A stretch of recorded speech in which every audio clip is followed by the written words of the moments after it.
త్వరలో భారత పర్యటనకు పుతిన్. భారత పర్యటనకు విచ్చేయాల్సిందిగా ప్రధాని నరేంద్ర మోడీ అందించిన ఆహ్వానానికి రష్యా అధ్యక్షుడు వ్లాదిమిర్ పుతిన్ ఆమోదం తెలిపారు. పుతిన్ భారత పర్యటనకు అంగీకారం తెలిపారు.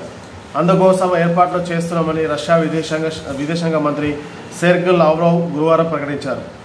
ద్వైపాక్షిక ఎజెండా దిశగా భారత్ రష్యాలు అనేక అంశంపై రష్యా అంతర్జాతీయ వ్యవహారాల మండలి నిర్వహించిన సభలో లావ్రోవ్ మాట్లాడుతూ, ప్రధానమంత్రిగా మూడోసారి బాధ్యతలు స్వీకరించాక మోడీ చేపట్టిన తొలి విదేశీ పర్యటన రష్యానేనని గుర్తు చేసినట్లు ప్రభుత్వ వార్తా సంస్థ టాస్ పేర్కొంది. ఇప్పుడు భారత్ సందర్శించే వంతు మాది అని ఆయన అన్నారు. అయితే పుతిన్ ఏ తేదీన భారత్కు వస్తారనేసి ఆయన ప్రకటించలేదు. అయితే భారత పర్యటనకు రావాల్సిందిగా రష్యా అధ్యక్షుడు పుతిన్ ప్రధాని నరేంద్ర మోడీ ఆహ్వానించారు. ఈ ఆహ్వానాన్ని ఆయన అంగీకారం తెలిపి త్వరలో భారత్లో పర్యటించనున్నారు.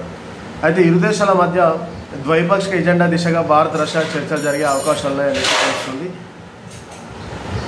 అయితే మూడోసారి నరేంద్ర మోడీ ప్రధానమంత్రిగా బాధ్యతలు చేపట్టాక తొలి విదేశ పర్యటన నరేంద్ర మోడీ రష్యాను ఎంచుకున్నారనేసి విషయాన్ని రష్యా విదేశాంగ మంత్రి లావ్రోవ్ తెలిపారు.